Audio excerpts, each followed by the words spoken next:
Diálogos. Diálogos.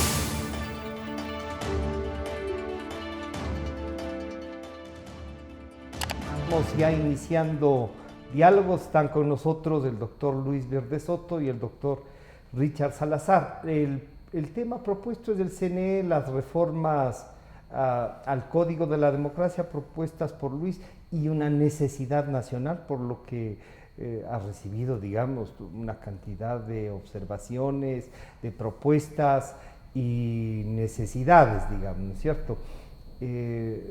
Richard también ha estado haciendo un seguimiento en la universidad sobre el tema, pero vale la pena tener una visión de lo que está pasando en el Consejo Nacional Electoral. Antes de eso, agradecer esta propuesta de la difícil transición desde un gobierno autoritario. 10 años es demasiado tiempo. Y ya le vamos a preguntar a Luis dónde van a poder conseguir el libro, así es que varios autores. Gracias, Luis, por venir. Buenas tardes. Bueno, primero alguna información del libro. Gracias. Que se agradece, y luego sí una de lo que ha pasado en el Consejo Nacional Electoral. Gracias mil, Francisco, un gusto enorme estar con Richard.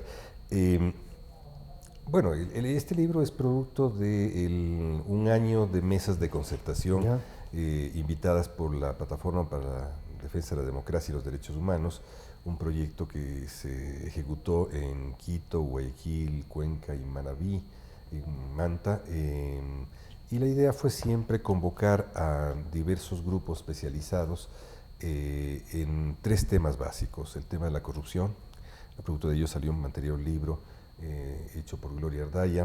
Un segundo tema fue el tema de justicia, que es el que hemos incorporado acá, y el tercer tema es el tema electoral, que también está incorporado acá. Mesas de concertación en las que asistieran especialistas, se reunía un pequeño coto cerrado, unas 15 personas, que a lo largo de un día debatían una agenda. Sobre esa agenda, conducida por algún especialista en concertación, llegaban a una conclusión, y de esa conclusión, que está incorporadas allí, conclusiones de mediano plazo en estos 3 grandes temas que te comento.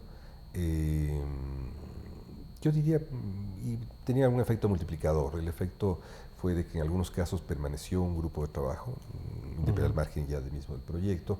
Se formó una red virtual en la que se comparten documentos, y en algunos casos también ha seguido estas redes virtuales, pero fundamentalmente se tomaron temas a mi criterio centrales, ¿no es verdad? De hecho, 2 de estos temas forman parte ya de la misma mesas de concertación convocadas por el gobierno nacional. Me refiero al tema electoral como al tema de corrupción, y el otro más bien me sorprende que no esté en la mesa, que es el tema de justicia.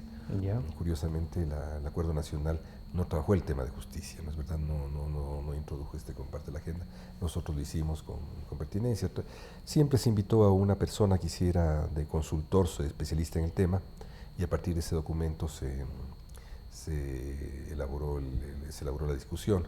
Y discusiones que siempre caminaban desde la parte diagnóstica a la parte proscriptiva, y bueno, ahí tienes el producto de esto. Este libro está precedido de un estudio que hicimos sobre los primeros 2 años de gobierno del presidente Moreno. Realmente la mitad del libro ocurre en torno a esto, que era el contexto en torno al cual se hicieron las mesas de discusión. Ahora tenemos el gusto de ponerlo a circulación. ¿Dónde lo van a poder encontrar, Luis? Mira, yo espero, como son libros no comerciales, digámoslo así, ¿no es verdad? Que se pueda distribuir. La Plataforma para la Democracia lo tiene. Se hace una distribución en universidades, se hace una distribución en bibliotecas. Hay una forma virtual, está ahí el libro en forma virtual, y seguramente, obviamente, va a ser entregado en el lanzamiento, que esperamos que sea el día martes 29, en el CNE. En el CNE. Luis, bueno, como que ahora sí está terminado todo y ya están entregadas las credenciales de los consejeros de participación ciudadana del Consejo, ¿no? Y digamos, se cierra este periodo. ¿Se puede hacer una evaluación? De hecho, ustedes, y cuando digo ustedes me refiero a ti y al vicepresidente del Consejo, han tenido una posición bastante crítica de cómo se administró el proceso, y también el país ha tenido ya una actitud crítica, tanto que algunas voces dicen deberían ver, no sé, una fiscalización mayor para... ¿Cómo evaluar, Luis, esto? ¿Pasamos a otras manos? ¿Valió la pena el paso? Bueno, es difícil la pregunta que me haces. Es difícil porque ciertamente... Estando ahí además, ¿no? Sí, está involucrado allí y claro, las esperanzas de cambio cualitativo en la gestión o en la administración electoral se aspiraban siempre que fueran mayores. Yo diría la primera cosa es que efectivamente hay una gestión de la elección que es mayoritariamente positiva en el sentido de que las elecciones, yo diría, son transparentes en la generalidad de casos, salvo puntos que se vuelve donde ha habido problemas, ¿no es verdad? Ha habido problemas administrativos, ha habido problemas que no han dejado fluir claramente la gestión de la elección. Comenzando por el final, ahora mismo me encuentro con que el Tribunal Contencioso Electoral, luego de dar por terminado una de las quejas que habían por parte del candidato a prefecto de Los Ríos. El colofón de la sentencia es invitar a que el Consejo Nacional Electoral prosiga en la investigación de eventuales dolos, si que habría. Esto implica varias cosas, ¿no es verdad? Por un lado tienes tú, ha habido la denuncia que realizé ante la Fiscalía sobre un fraude. Recordemos que la palabra fraude no es lo masivo necesariamente, es lo puntual, es decir, la estafa que se produce sobre un hecho electoral puntual. Esto quiere decir obviamente de que el que sea puntual no quiere decir que no sea tan relevante como otros, ¿no es cierto? En el caso de Salitre y en el caso de se me hace rato el nombre de la otra ¿El cantón? El otro cantón, en Los Ríos, pues evidentemente ahí hay un tema, hay temas de organización informática que cabe y hay que trabajarlos, hay temas de organización de procesos que hay que trabajarlos, hay temas de organización de juntas parroquiales, juntas provinciales electorales que se vuelven muy importantes. Hay que reorganizar las formas de conteo, se vuelven muy importantes. Esto en términos de la organización de procesos, ¿no? Que podrían ser abordadas sin necesidad de cambios, mayores en la legislación, pero son definitivamente importantes. Hay que reforzar. Ya este rato, obviamente, se abrieron muchos temas alrededor de arroz verde.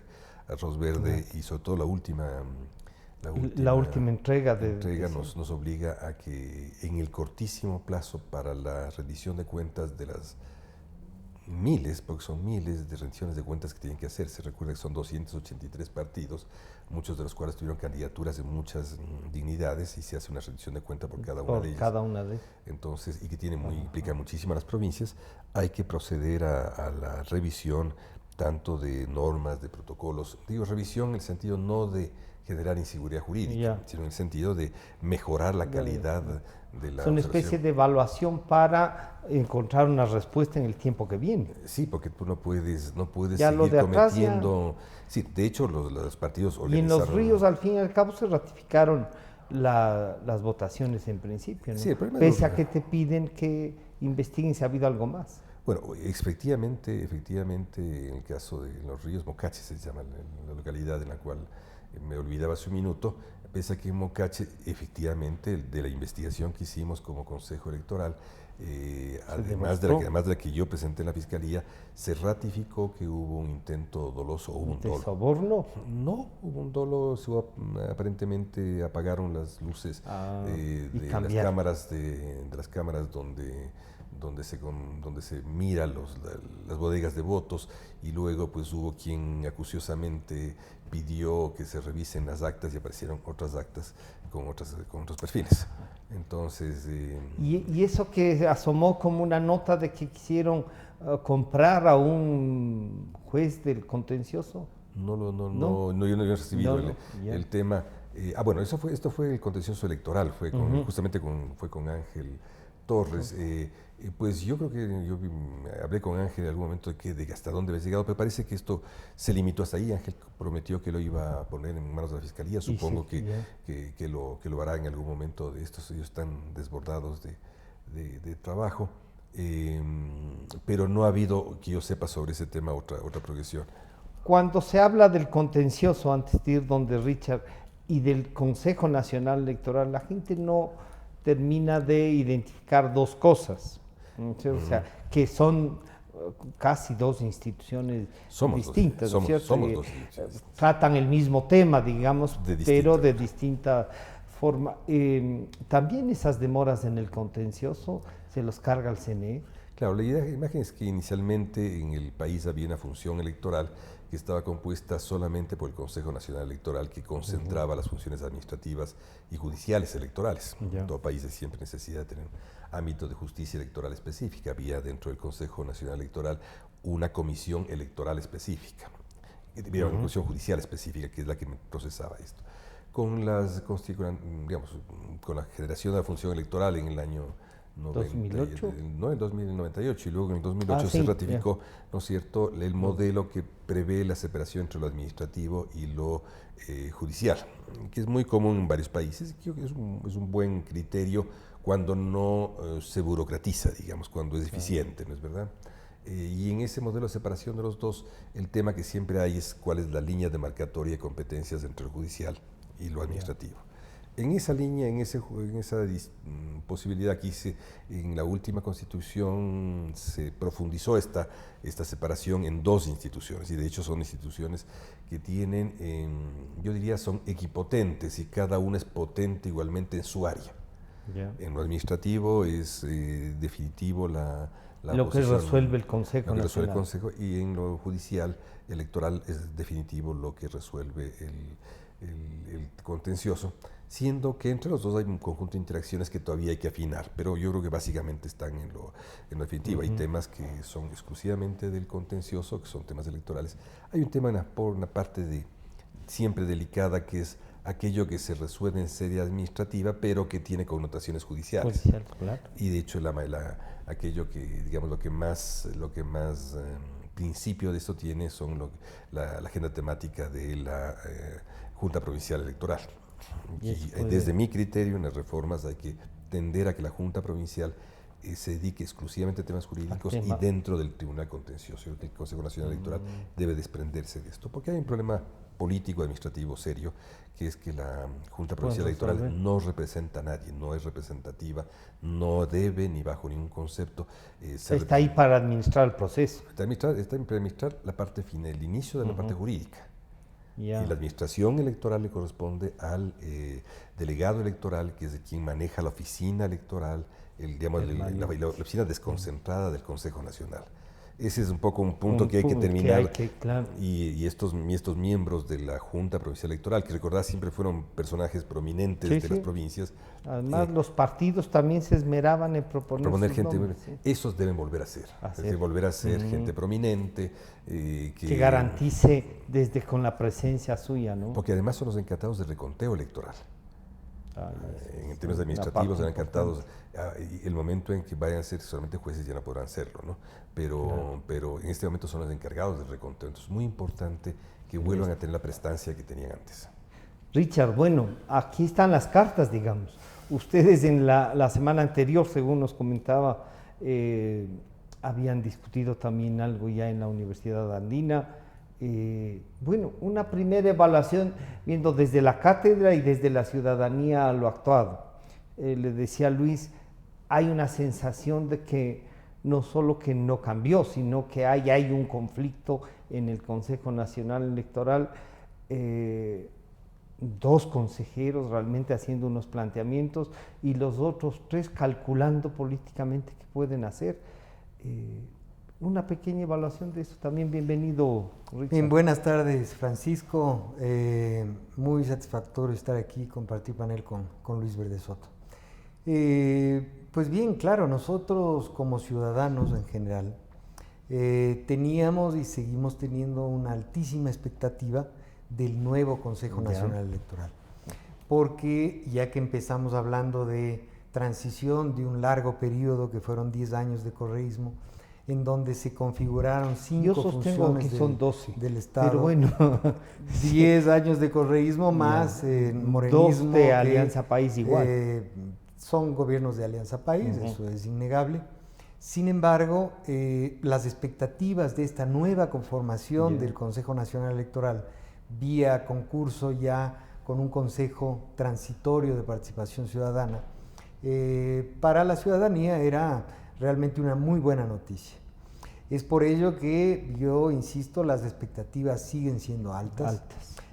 A mí me parece que dentro del CNE han habido conflictos que son evidentes y que el propio Luis y otros consejeros han explicado sus motivos. Es comprensible que haya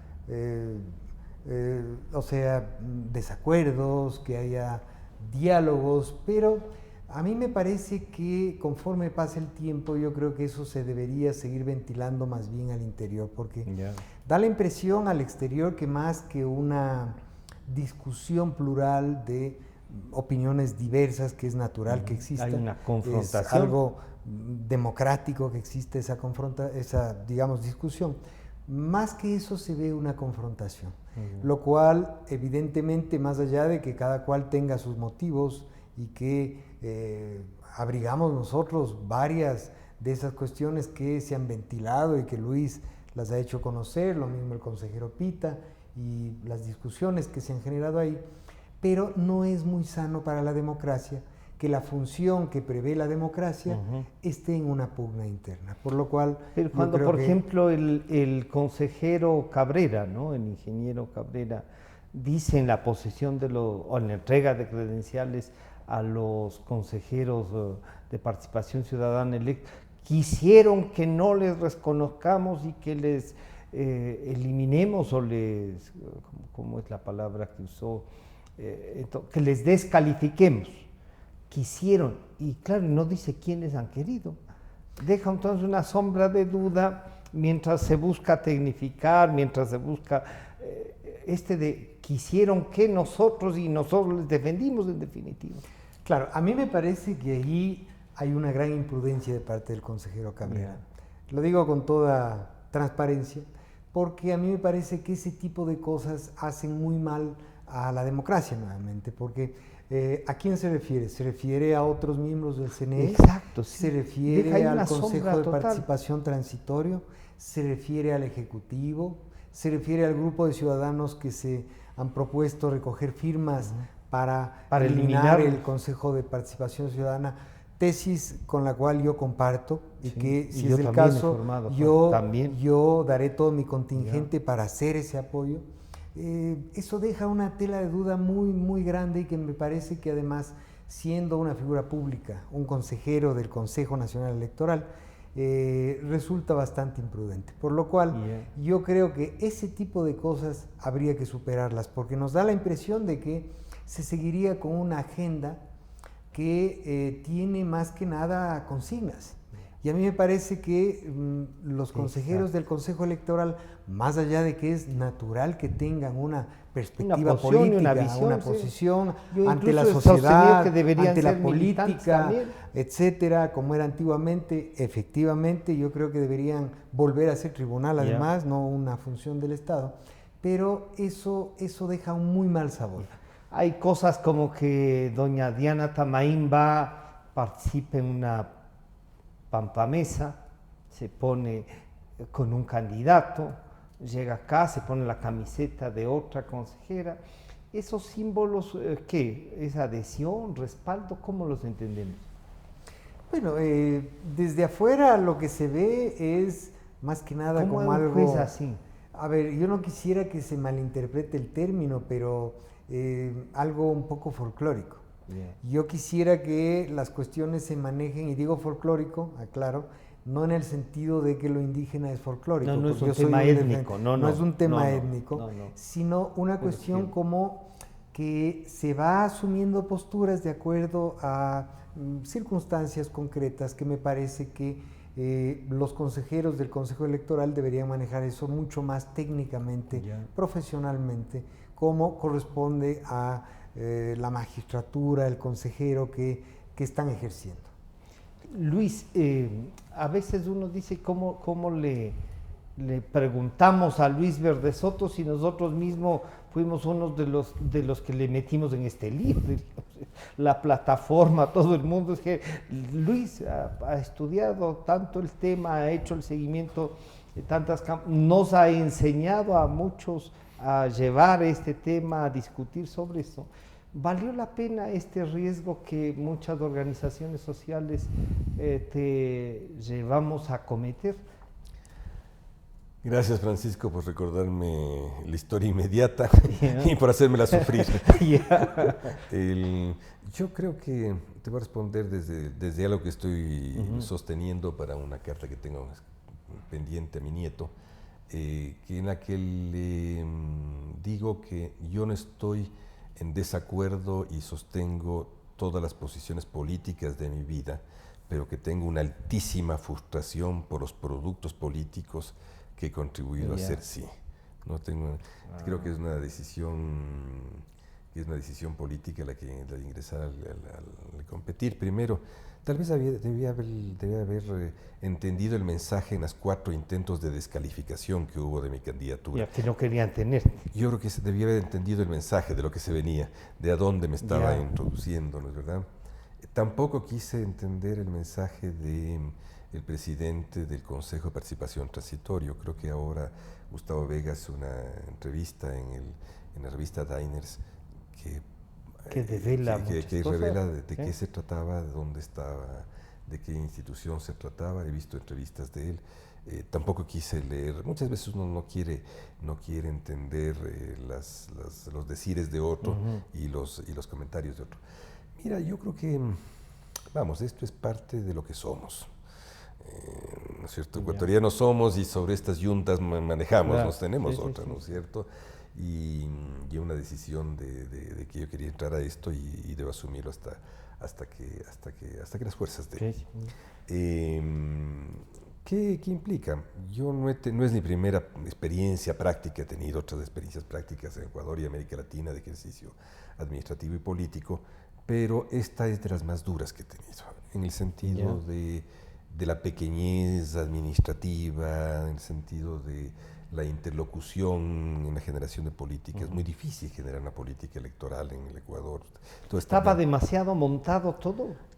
Demasiado pequeño. Está reducido al espacio y al tiempo las cosas pequeñas, ¿no es cierto? Entonces, permanentemente las cosas pequeñas prevalecen sobre las estratégicas, permanentemente los temas más grandes se vuelven temas de una pelea de esquina, ¿no es verdad? Este mismo tema de las reformas electorales. Recuerda tú que cuando pedí apoyo a que tenía que tener apoyo del Consejo para esto, me dijeron, ¿cómo es posible que pida consultores? Y hicieron un escándalo, un incidente extraordinario y incluso... Claro, no valorando el hecho, sino escandalizándose. El intento es de cada vez que se piensa, cada vez tú planteas una iniciativa es porque quieres tener quieres tener un minuto de prensa, ¿no es cierto? Ahora mismo la consejera Acero ha acusado que los temas relativos a la supresión de la cuenta del vicepresidente del Consejo, que es una barbaridad sin límite, que se denuncie o se suprima la cuenta del consejero Pita, es un problema de 5 minutos de prensa. Y el tema de Arroz Verde es otro problema de 5 minutos de prensa. Son estas cosas que se 5 minutos que nos hemos podido enterar de lo que estaba pasando. Son ese tipo de cosas. De algo, porque lo que no sabemos. Claro, lo que no se sabe va a ser mucho. Y ese tipo de cosas. En ese sentido, yo discrepo de Richard sobre el tema de lo público, de estas cosas. Creo que es peor mantener esto como una componenda que no hay que hacerlo en público. Justamente porque no se ha llegado a llegar a acuerdos, porque los acuerdos se han llegado, que han sido arduas horas de trabajo y de debate y que han sido traicionados minutos después de ocurrir. Te obliga a que sea la opinión pública la que sepa. Puede aparecer como un enfrentamiento que no tiene fin, parecería. Bueno, lo que pasa es que se llega a acuerdos. Hemos llegado a acuerdos por ejemplo, les pongo un ejemplo. Hemos llegado a un acuerdo sustantivo, luego de largas horas de trabajo respecto a cómo afrontar el tema de arroz verde. Mi consejería preparó una metodología de análisis de las cuentas, se llegó a una discusión de largas horas para que se adopte esta metodología. Esta fue adoptada por el conjunto de consejeros y fue una decisión del Pleno, pero entre esa decisión y la ejecución ya se disolvió el tema, y el día viernes me sorprendí con que los acuerdos que se habían tomado estaban siendo otra vez debilitados. Les pongo un ejemplo muy obvio. Había una ruta para seguir el trabajo sobre los diversos temas, y me encontré que lo que se había hecho al cabo de un mes es, primero, no se convocó la comisión que tiene que supervigilar, y un mes, cuando el muerto está todavía caliente, se enfría. Hay que formar comisiones provinciales porque son varios procesos ocurren en varias provincias. Me encontré con que el único paso que se había dado era, y esto lo digo en general para todo, era convocar al principal acusado de una infracción a que explique la infracción. Me pareció que era un poco inocuo, digamos así, suavemente. O sea, venga a contarnos si es verdad que ha hecho esto. Es parece esos pedidos de vista. Dice, ¿usted ha fumado una vez marihuana? Claro, y luego de eso me pareció inocuo que lo que se haga es pedir las cuentas oficiales de un partido. Lo que tienes que hacer es, otra es la ruta de investigación. Entonces, ¿cómo se disuelven estos acuerdos? Ese es el problema. Si llega a un acuerdo, inmediatamente se disuelve. Entonces, esto hay que hacerlo de cara al país. Puede aparecer otra vez como una molestia para algunos interlocutores, pero hay que decirlo. Si tú no lo dices ante el país, no lo dice la prensa, no pasa nada, porque somos una minoría al interior, y esa minoría es aplanada permanentemente por votos. Y yo tengo un inventario ya de cuántas votaciones he provocado en el Pleno y cuántas veces he sido derrotado. Voy a ganar como el mejor derrotado. Pero a lo mejor, Richard, pero esas derrotas, en cambio, sí dejan también históricamente, y más aún, constancia de que estas discrepancias o estos avances no quieren. ¿Esto podría hacer fracasar, Richard, esto de que las fuerzas políticas estén representadas ahí? O sea, a mí me parece importante que haya ese nivel de denuncia, digamos, o de discusión ya que se hace pública, para registros de la historia, pero además porque como consejero Luis Verde Soto, el consejero y vicepresidente Pita, tienen una responsabilidad ante la ciudadanía, ante el CNE, etcétera. Entonces ellos tienen que rendir cuentas ante la sociedad y ante la historia. Entonces a mí me parece que esa es una práctica saludable.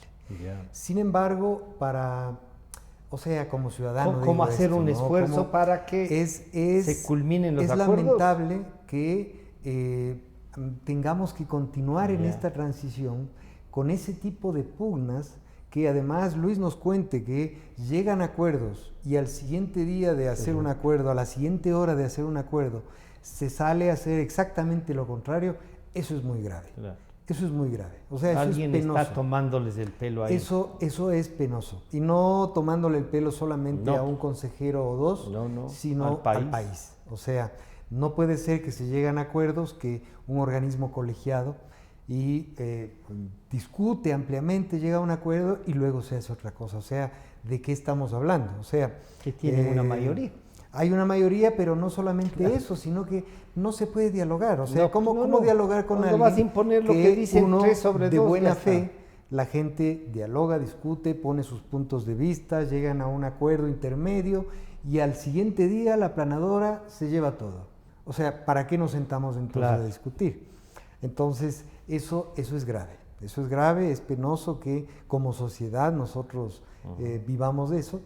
Y desde luego no es culpa de Soto, de Pita, de etcétera, sino de cómo para que están las circunstancias dentro de ello, y que además seguramente hay injerencias políticas de las cuales no tenemos información. Yo al menos no puedo ni siquiera percibir porque, o sea, a mí me costaría de que la señora presidenta, más allá de que responda a Guayaquil, se dice claramente que responde al abogado Jaime Nebot, y que alguien responde también porque fue propuesto por el Partido Social Cristiano. Ahora, y la tercera que responde al gobierno, ¿qué están haciendo entre los tres?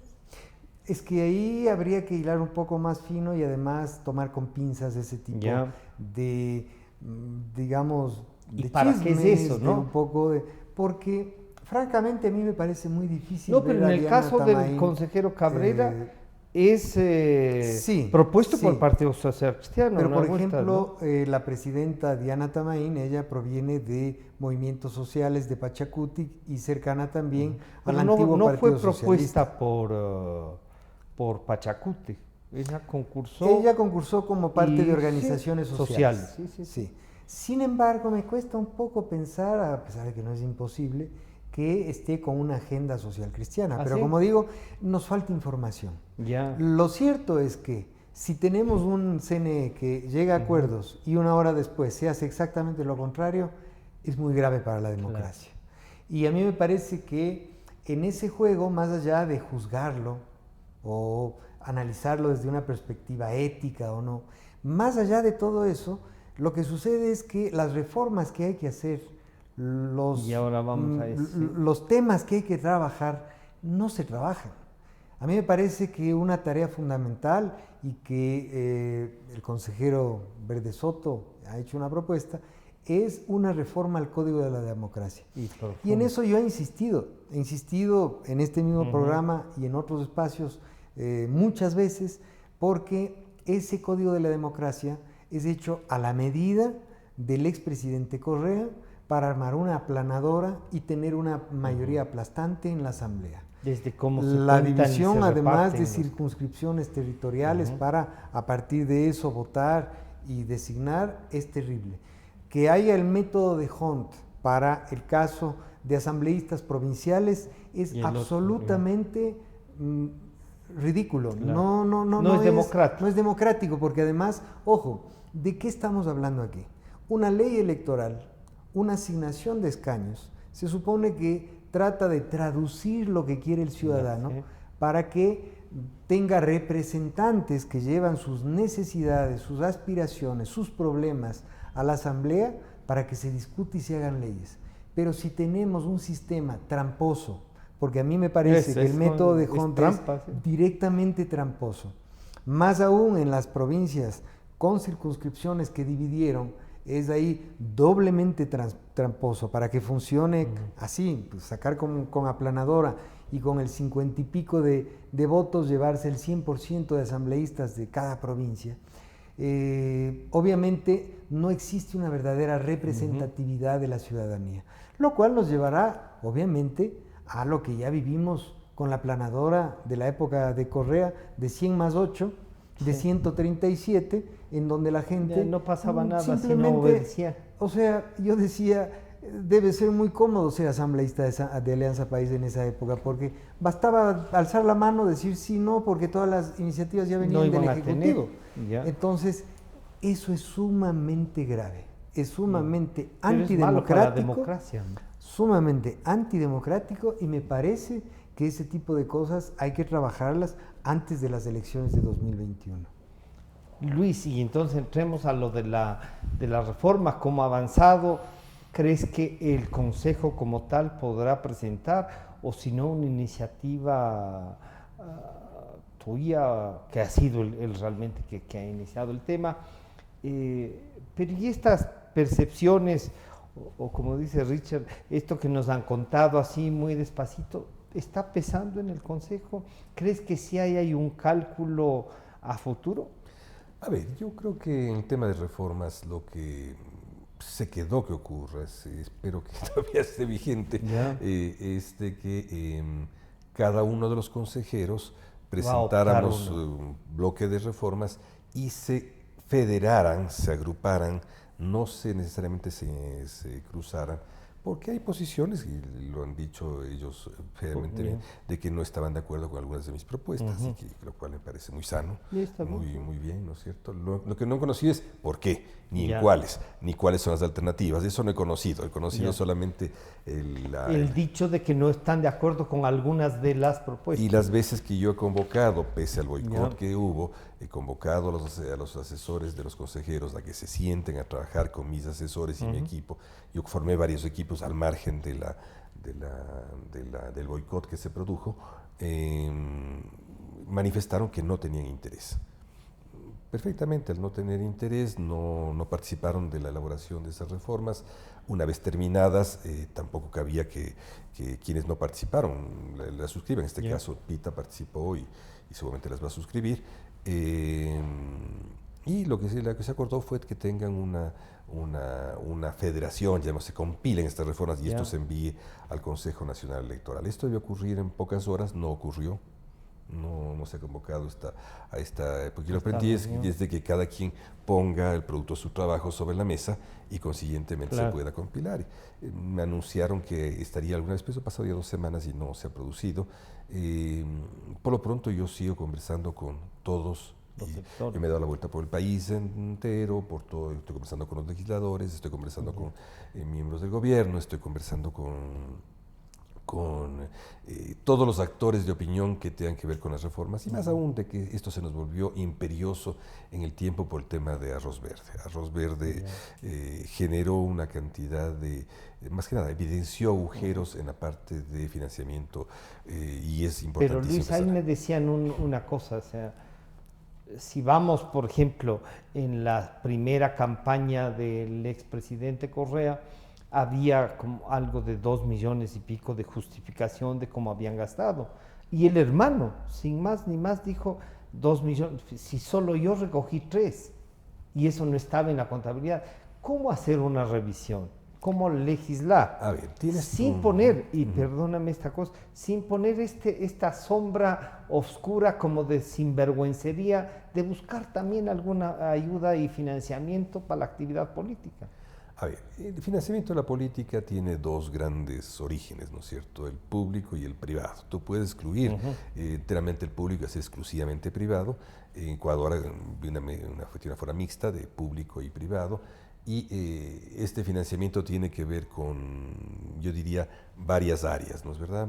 El financiamiento público me refiero. La primera, ¿no es verdad? Históricamente se le entregaba a los partidos todo el financiamiento, luego se recortó, y todo lo que es financiamiento de promoción electoral, todo lo que es propaganda, etcétera, se lo maneja directamente el Consejo Nacional. Y esto se paga directamente a los medios de comunicación, lo cual tiene, yo diría que es una parte bastante bien lograda, porque logra niveles de igualdad bastante bien. Con eso va a decir, no quiero meterme ahí porque voy a perder un poquito. Y bastante bien porque genera una base de igualdad bastante importante, pero tiene un defecto que es el que impide la entrada de nuevos actores al escenario electoral. Y en comunicación eso es básico. Pero digamos, esto está básicamente bien, y si hay incorrecciones en este gasto, yo que las que conozco que puedan darse como incorrecciones, serán controlables, serán posibles de ser controladas. En el otro lado, ¿no es verdad?, del financiamiento público está el gasto que tiene que ver con la promoción indirecta de candidaturas en el gobierno nacional o en gobiernos locales. En el gobierno nacional, menos mal no se ha producido esta vez, porque el presidente ya no estuvo con no tenía el estado de propaganda del otro. Del otro, ¿no es verdad? Pero se produjo en los gobiernos locales. Entonces ahí la primera norma que hay que introducir es la de, hemos detectado a través de un estudio, dónde se produce y cuándo se produce el incremento del gasto. Y se produce exactamente 6 meses antes del año donde se va a procesar la candidatura. Entonces lo que hay que hacer es volver a ponerle como modelo de que no podrá gastarse mes a mes más de aquello que se gastó en el año anterior. Dicho de otro modo, en el 2018 no debió gastarse sino aquello que mes a mes en 2017. Y con eso eliminas una buena parte de esta exacerbación de gastos. Sobre el resto del gasto preelectoral es menor, es muy visible aquello que vemos, unas vallas, un taxista, cosas de estas, pero es menor en relación a esto, que es lo fundamental. Es la parte gruesa del gasto, ¿no es cierto? En la parte privada es donde los problemas se producen muy graves, ¿no es cierto? Porque tú tienes Primero, Ecuador es muy rígido y la observación de la rigidez ecuatoriana es la que, no digo que esta sea la que provoca la transgresión, pero ciertamente siendo tan rígido ha dado lugar a que se busquen toros escondidos, ¿no es cierto? La primera es obviamente las prohibiciones, quienes no están habilitados para financiar. No están habilitados para financiar todo tipo de empresa, nacional o internacional, claro. Empresa, o sea, solamente personas naturales. Dentro de las empresas, digamos, dentro de las personas naturales están prohibidos ecuatorianos que sean gerentes de las empresas. No, que sean contratistas del Estado. Yeah. Gerentes pueden ser, con personas naturales pueden hacerlo, pero que sean contratistas, empresas contratistas con Estado, que sean concesionarios del Estado, que tengan litigios con el Estado, estos no pueden participar, ¿no es verdad? Y en el caso internacional no pueden participar ni estados, obviamente, ni personas, ni empresas, ¿no es verdad? En instituciones. Esto para evitar las formas diversas de aterrizaje de fondos externos sobre las campañas. También hay que evitar la concentración del financiamiento, tanto en actividades de promoción como en otras, como en generación de renta. Ahí hay una serie de prohibiciones. Y quienes no están prohibidos pueden financiar dentro de dos límites. El límite del techo del gasto electoral. Y es la primera necesaria en la que pueden, y la segunda es que estén registrados y se registren en la campaña. Esto es donde mayormente se incumple, porque si bien se manejan techos y las cuentas te presentan sobre el lado del techo, pero no te presentan dónde hubo otro gasto. ¿Quiénes fueron los otros donantes? Evidentemente no te van a decir sus donantes indebidos e ilícitos, tampoco te van a decir aquello que puede haber rebasado el techo electoral, pero claro, ahí hay un área negra que hay que superarla. Richard, en cuestión de esto, hay veces que uno dice, han encarecido tanto la actividad política. Cuando uno salía a visitar las provincias, hacía militancia. O sea, el militante... No estábamos esperando a pintar paredes, claro, a pegar a tratar afiches, de hablar con la gente. Exacto, además a demostrar tienda, lo que estábamos puerta haciendo. A puerta. Pero ahora si no hay viáticos, si no hay un equipo de esto, si no tienen no sé qué cosas nomás, no hay militancia.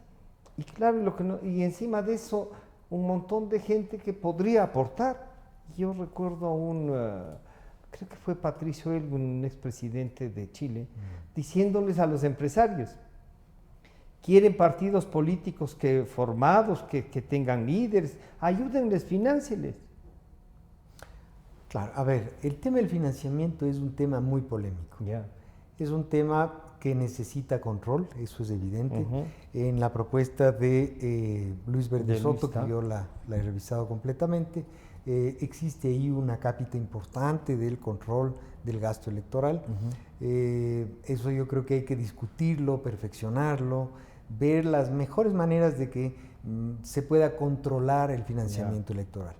Sin embargo, siempre quedarán huecos por donde se pueda filtrar. La ley, la trampa, suelen decir, ¿no? El hecho de que no pueda una empresa, el dueño de la empresa igual puede ir a título personal y decir, bueno, yo estoy haciendo una donación, o un familiar.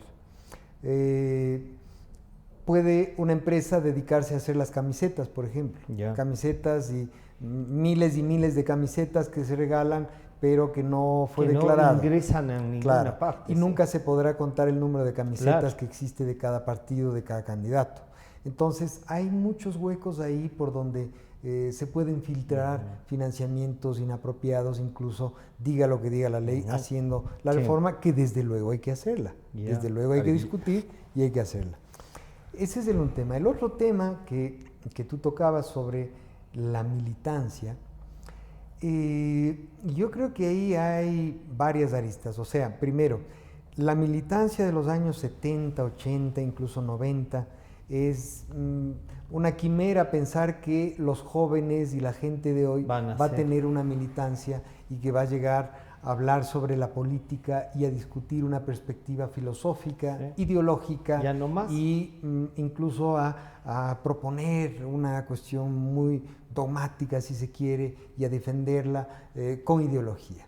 Eso hoy en día, con el mundo de las redes sociales, con el mundo de la comunicación inmediata, etcétera, ha cambiado dramáticamente. De hecho, pese a que digamos que el Ecuador está altamente politizado y se politizó altamente porque hubo un mecanismo, un estado de propaganda que hacía sabatinas y que se filtraba por cualquier espacio de comunicación. No sé si se politizó, más bien creo que nos despolitizaron. Pero yo sostengo eso. ¿Sí? No es que porque hay opiniones que dicen no, que está sumamente politizado y posturas radicales. De la jugada. Los jóvenes hoy no les interesa la política. No les sacaron. Yo que tengo generalmente en las aulas de estudiantes, etcétera, qué difícil es ponerse a hablar profundamente de temas de política. No solamente porque ellos tengan, digamos, una desazón, una decepción de los políticos, sino porque ni siquiera les interesa informarse de política. Entonces, yo, por ejemplo, a mis alumnos de ciencia política siempre les exijo que para cada clase traigan un tema de coyuntura que vamos a discutir de la noticia del día anterior o del día... O sea, que por lo menos lean los periódicos. Por lo menos se traiga una noticia de coyuntura. Qué difícil, porque además... teniendo además ahora internet, no hace falta ir a comprar el periódico ni madrugar a ver el noticiero. Si no, ¿cómo hacemos información? Pero es muy difícil, no les interesa, están totalmente desinteresados. Entonces a mí me parece que una labor muy importante que debemos hacer y que por cierto el Consejo Electoral debería trabajar, y no solamente, sino los partidos políticos, es tratar de reinsertar la discusión política, pero una discusión distinta. Porque la política tiene que ver con todo. Tiene que ver no solamente con que vamos a elecciones y vamos a elegir un alcalde, un prefecto, un asambleísta, un presidente. La política está en si tengo luz o no tengo luz en mi barrio, en si tengo o no seguridad, tengo servicio de transporte, si tengo seguridad, si tengo agua. ¿Eso quién lo decide? Los políticos que son electos en las urnas y que toman las decisiones para la sociedad, para cada uno de nosotros. Por lo tanto, la política realmente es un ejercicio necesario. Hay que reflexionarla, hay que retomarla. Así que yo veo ahí con buenos ojos, además, yo veo con buenos ojos además la idea que se propone en la propuesta, en el proyecto de que, ¿cómo así movimientos? Los movimientos deberían transitar a ser partidos y que sean partidos serios, pero ya no solamente con afiliados y adherentes. Yo creo que debería haber solamente afiliados, porque el adherente es una figura ambigua que se metió en el Código de la Democracia y que nos lleva a tener además más firmas que habitantes en el país. Bueno, y ahora hay una noticia en el Universo, Luis, que dice que creo que 6 o 7 empresas chinas gastaron 21 millones de dólares. 21 millones de dólares para obtener firmas. Oiga, y las direcciones de las empresas están en una esquina de Boyacá y algo más en Guayaquil, y es una pequeña imprenta. Estas reformas que se ven y que has tenido yo diría, la voluntad de presentarlas para que se discutan, son indispensables. Pero ¿cómo hacemos ya? Richard nos dice, ¿qué hacemos con esta cantidad de movimientos? ¿Van o no a eliminar ustedes movimientos? Bueno, yo no conozco el criterio de los otros 3 consejeros, compíteme si te he cambiado al respecto. Bueno, lo primero que hay que hacer es eliminar esta desnaturalizada forma de entender la descentralización. Se pensaba que cada nivel de gobierno tenía que tener su propia forma de representación.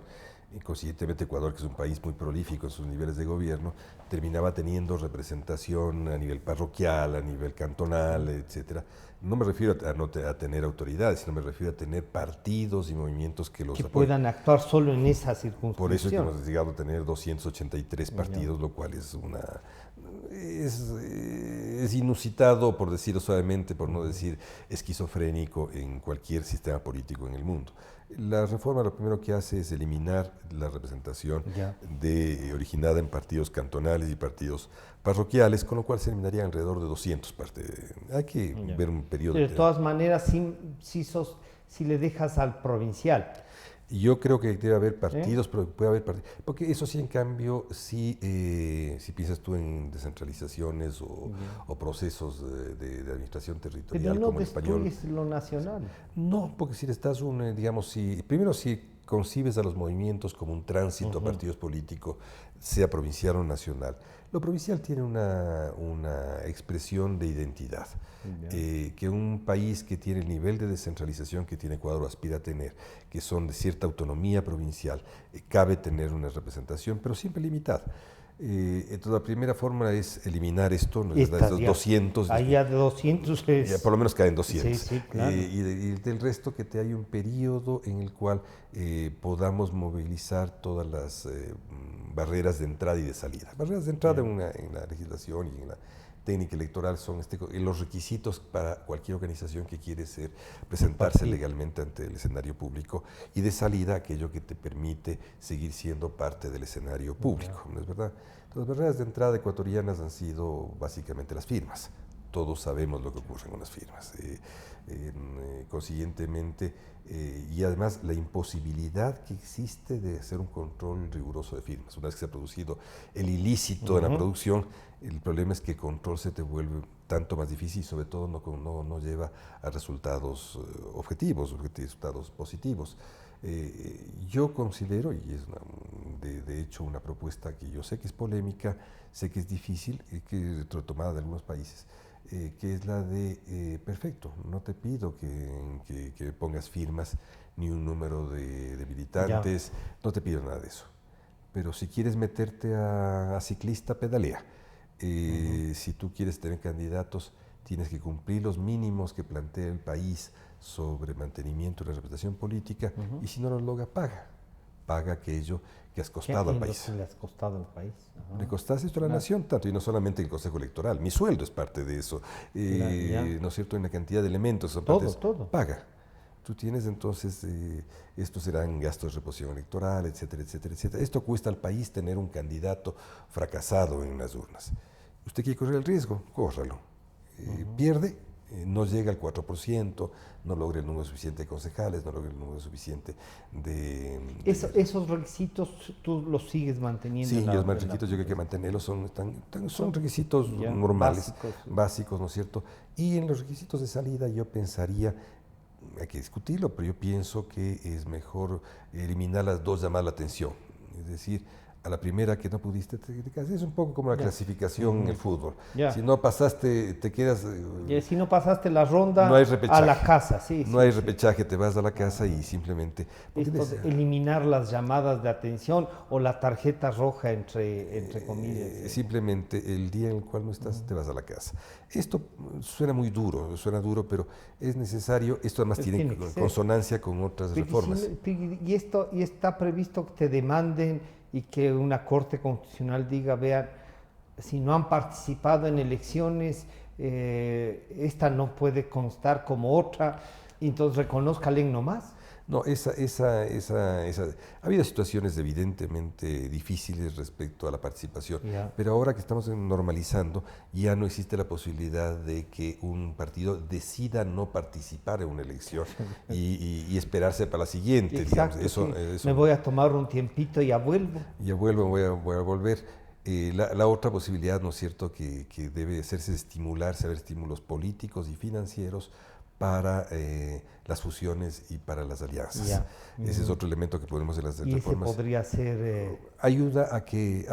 ahora ha habido un nivel de alianzas muy importante. Por la fragmentación se dio un nivel de alianzas bastante importante en el país, pero son alianzas que no tienen estímulo a su permanencia. Estrictamente electorales. Son de ese momento y tampoco tienen la fusión. Variadas además hubo en realidad esta vez. Y no ha habido fusiones. Lo que me preocupa es que no ha habido fusiones. Ahora vamos a ver si en estos días aparece alguna, pero en medio de 283 deberían haberse registrado de muchas más fusiones, alianzas que tengan más... Y Luis, la posibilidad de que de estos 200 que van a desaparecer se junten y hagan una cosa nacional. Eso es lo que esperaba. Yo esperaba que eso ya estuviera en curso. Alguien debería estar trabajando en eso, ¿no? Cada uno de ellos. Porque debería estar montado a esa estructura. No hay estructura más privada y pública al mismo tiempo, o privada dedicada a fines públicos que un partido.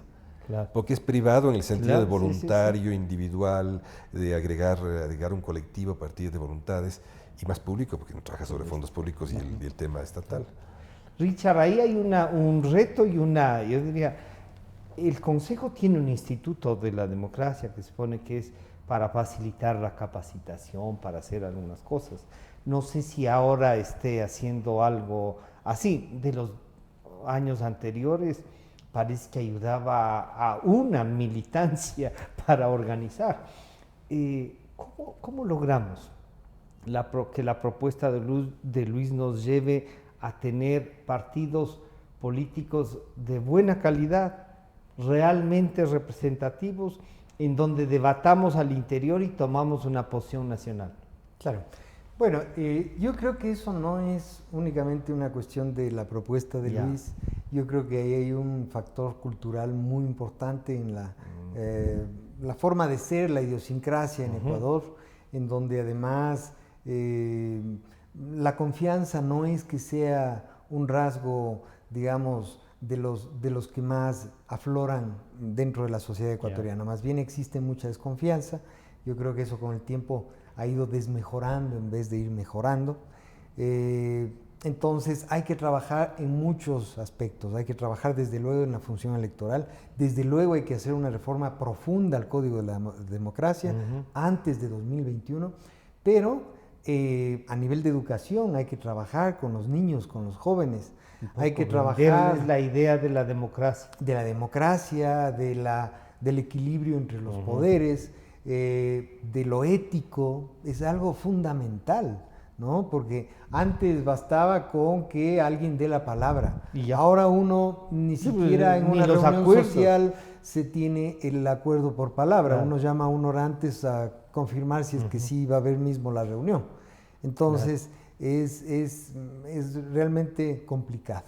Ahora, pasando al tema del Instituto de la Democracia, a mí me parece que el hecho de que exista un Instituto de la Democracia para fines académicos de la investigación en la democracia, partidos políticos, funcionamiento de elecciones, de la sociedad en torno a, es positivo. Esa es una cuestión importante.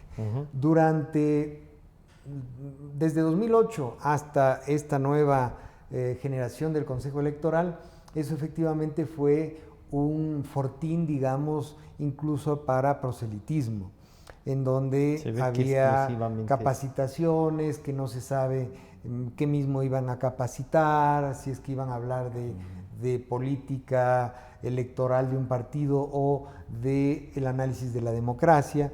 Entonces, yo personalmente tengo altísimas expectativas del Instituto de la Democracia, y las que están propuestas en la reforma que hace Luis Verde Soto es importante, o sea, hacer un análisis incluso antropológico de lo electoral, porque nosotros tenemos una diversidad cultural enorme, que no es únicamente de los pueblos y nacionalidades indígenas, afrodescendientes y montubios. Pues hemos ido construyendo culturas locales. O sea, un manabita no tiene nada que ver con un carchense, ni con un de Cuenca, ni una persona del Tena con una persona ni de Quito, peor con una persona de Riobamba o de Loro. O de Guayaquil. O de Guayaquil, Esmeraldas, etc. Entonces hay cultura por todas partes, hay una gran diversidad cultural. Es un gran mestizaje que debería servirnos para algo más. Entonces, si se hiciera lo que dice la propuesta de Luis Verde Soto, porque antes en la Constitución lo del Instituto de la Democracia quedó mencionado, pero quedó muy ambiguo, y ahí por eso se pudo hacer cualquier cosa.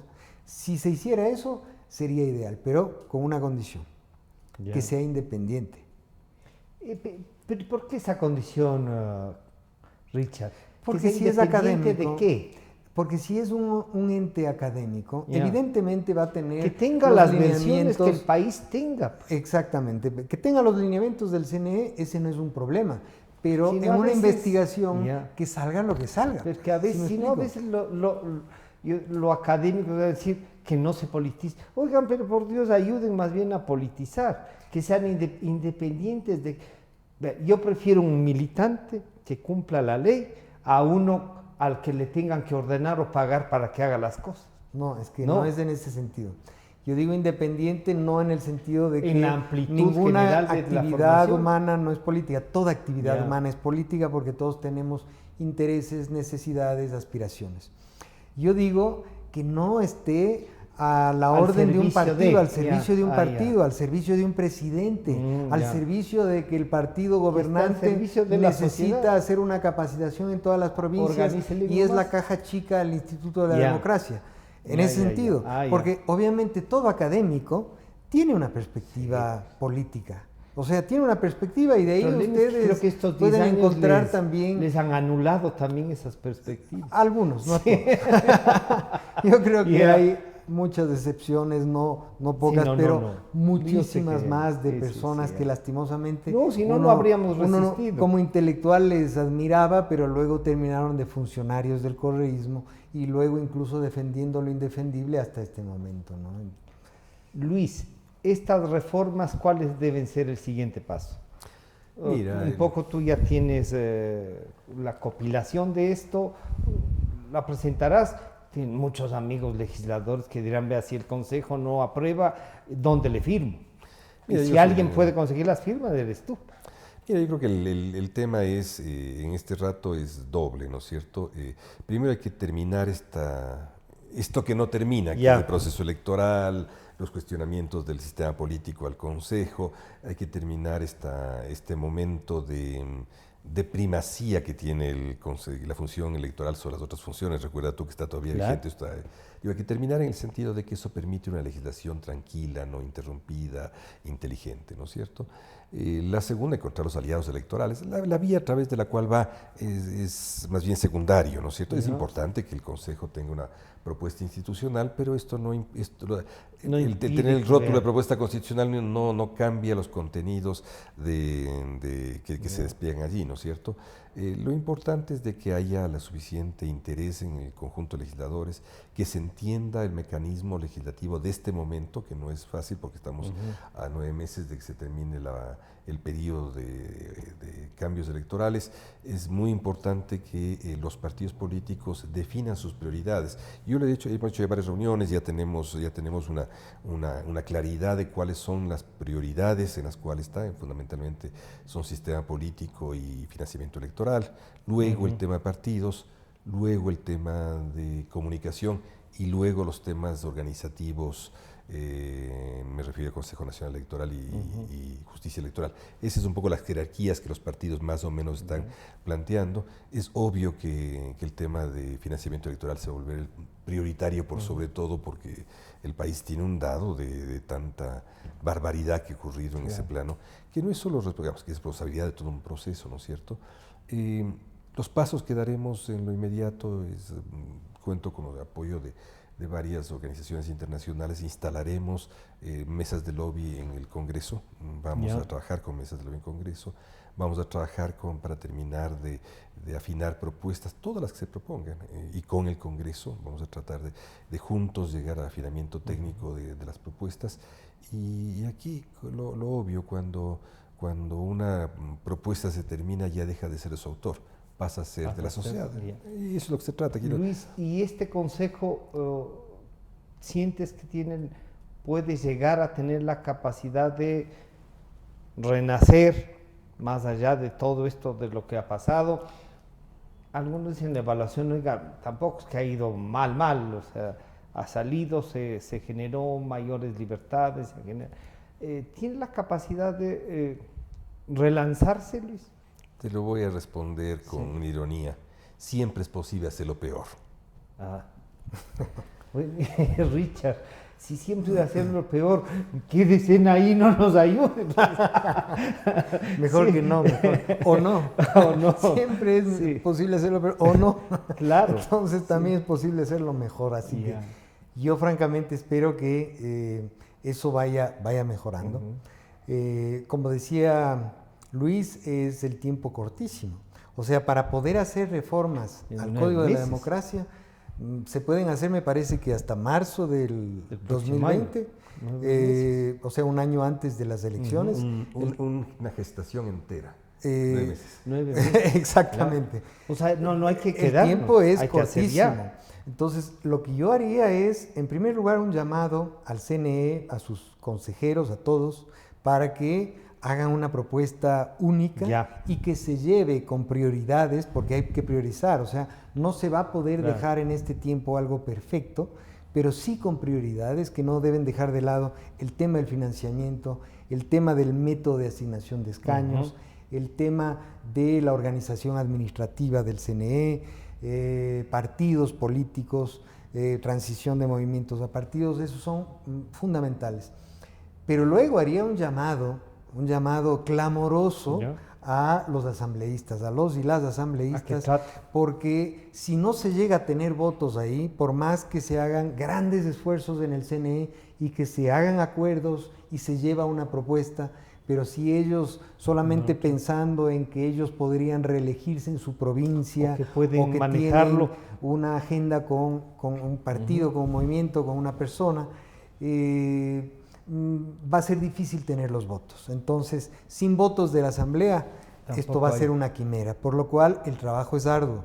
Yo más bien admiro la tenacidad de quienes están ahí ahora trabajando en eso y les pido, o sea, francamente, como ciudadano, que no desmayen. ¿Y qué podemos hacer? Y que continuemos. Y en todo lo que uno pueda apoyar, Luis, el CNE, etcétera, por favor, tómennos en cuenta que estamos para ello. O sea, el trabajo en la Asamblea tiene que ser un trabajo de discusión, tiene que ser en las comisiones, tiene que tratar de hacerse lobby, pero ojalá gane la democracia y no los intereses particulares.